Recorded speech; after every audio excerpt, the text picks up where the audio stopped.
कई डिजाइन को देखकर लगता है कि ओह, सरक सरक उधर। इसका मतलब होता है कि सिंपली उसका अलाइनमेंट खराब है। Hello everyone and welcome back to designer Saif. आज है हमारी अगली वीडियो जिसमें हम देखने वाले हैं कि किस तरीके से हमारा अलाइनमेंट वर्क करता है, कैसे हम चीजों को अलाइन कर सकते हैं ताकि हमारा डिजाइन खराब ना लगे।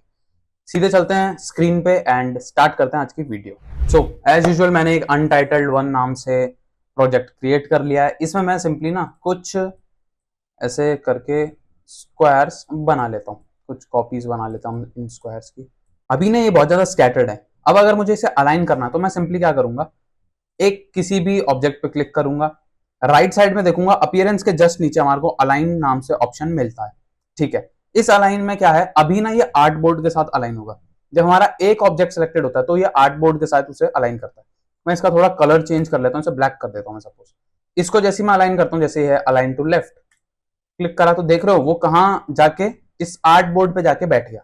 ठीक है, अगर मैं करता हूं अलाइन टू राइट या align to top, align to bottom, जो भी करूंगा वो आर्ट बोर्ड के हिसाब से मूव करेगा। सेंटर चाहे वर्टिकल हो चाहे हॉरिजॉन्टल सेंटर हो, ठीक है, दोनों में वो क्या करेगा, आर्ट बोर्ड के साथ ही मूव करने वाला है। ओके, ये तो हो गया जब हम सिंगल ऑब्जेक्ट को आर्ट बोर्ड के हिसाब से मूव करें।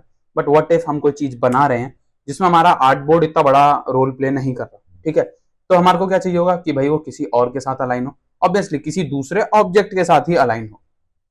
तब के लिए हम क्या करेंगे, सिंपली मैं इसकी कॉपी बना लेता हूं एक और।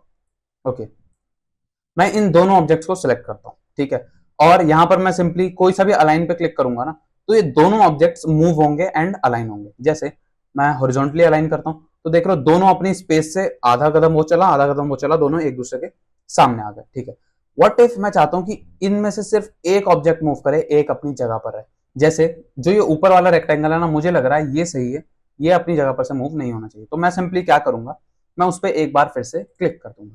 जैसे ही क्लिक करा, क्लिक करते ही देखोगे ना यहाँ पे इस पे एक ब्लू कलर की बाउंड्रीज बनी हुई आ गई। ठीक है, इसका मतलब सिंपली है कि ये अब अपनी जगह पर फिक्स हो गया, ये अपनी जगह से मूव नहीं होगा।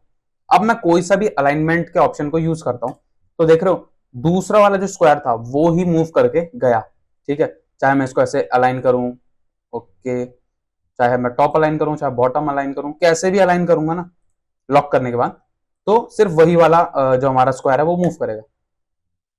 ठीक है, अच्छा व्हाट इफ मुझे एक से ज्यादा करना है, ठीक, तो मैं क्या करूंगा, जैसे मुझे इन तीनों को करना है, अब मैं चाहता हूं कि इसके हिसाब से बाकी दो खुद अलाइन हो जाए, तो मैंने एक को लॉक कर दिया एंड इनको अलाइन करूंगा तो देख रहे हो सब अलाइन हो गए। अच्छा, ये बहुत ही इजी से सिंबल्स हैं यहाँ पर पहचानने के लिए भी, हमारे को आइडेंटिफाई करने के लिए हार्ड सिंबल्स नहीं है, बहुत इजी से हैं, बहुत सिंपल से। ठीक है, ये तो हुई बात अलाइन की कि मैंने इनको ऐसे ऐसे करके अलाइन कर लिया, टॉप पे हो बॉटम पे हो। अच्छा, टॉप बॉटम थोड़ा हम ऐसे भी देख सकते हैं कि एक ऐसा है एंड एक थोड़ा सा हमारा साइज उसका बड़ा है। अगर मैं इन दोनों को करूं, इसको फिक्स करूं, इसको बॉटम पे अलाइन करूं, तो देख रहे हो कैसे उसके बॉटम पे अलाइन हो जाएगा, उसके सेंटर पे एंड उसके टॉप पे, उसके लेफ्ट में तो यहाँ पर ये एक छोटा होगा, ये रहा। ठीक है, तो इस तरीके से भी हम कर सकते हैं अलाइनमेंट। ओके, ये तो हुआ जब हमारे को अलाइन करना है। अब जैसे मैंने इन तीनों को एक दूसरे के साथ सीधा सीधा कर दिया, इन तीनों को भी एक दूसरे के साथ सीधा कर देते, लेफ्ट अलाइन कर दूंगा, इसको भी मैं देखूंगा लेफ्ट अलाइन कर सकता हूँ, राइट अलाइन कर सकता हूँ। ठीक है, जब इतने अलाइनमेंट के ऑप्शंस हैं तो क्यों इसे मैं मैनुअली इस तरीके से ढूंढूं कि कहां पर सही लगेगा कहां नहीं लगेगा। ठीक है, मैं सिंपली क्या करूंगा, इन तीनों को सिलेक्ट करूंगा एंड अभी ये जो टूल्स आ रहे हैं ये हमारे अलाइनमेंट के टूल्स। अब हमारे को डिस्ट्रीब्यूशन के टूल्स देखने हैं। जैसे मैं मोर टूल्स पे क्लिक करूंगा, ये थ्री डॉट्स जो आ रहे हैं अलाइनमेंट में, इस पे क्लिक करूंगा तो यहाँ देखोगे नीचे डिस्ट्रीब्यूशन ऑब्जेक्ट के हमारे पास टूल्स आ गए। ऑब्वियसली ये वर्टिकल वाले, वर्टिकल मतलब जो स्ट्रेट लाइन में रहते हैं, हॉरिजॉन्टल वाले इस तरीके की स्ट्रेट लाइन में रहते हैं। ठीक है, यहां पर आया मैं हॉरिजॉन्टल वालों पे, जैसे मैं सेंटर करता हूं तो ये क्या होगा, सेंटर पे मूव कर जाएगा। सिंपल, बहुत इजी सी चीज। ठीक है, वर्टिकल वाले भी देख लेते हैं। इस पे मैंने सेलेक्ट करा एंड डिस्ट्रीब्यूट पे गया, वर्टिकली मुझे ऐसे सेंटर अलाइन करना सबको, ये भी अलाइन हो गए बहुत इजीली। ठीक है, इसके अलावा भी दो ऑप्शन हमने देखे जो नीचे कॉर्नर पे हमारे पास थे, जो कि हैं ये डिस्ट्रीब्यूट स्पेसिंग।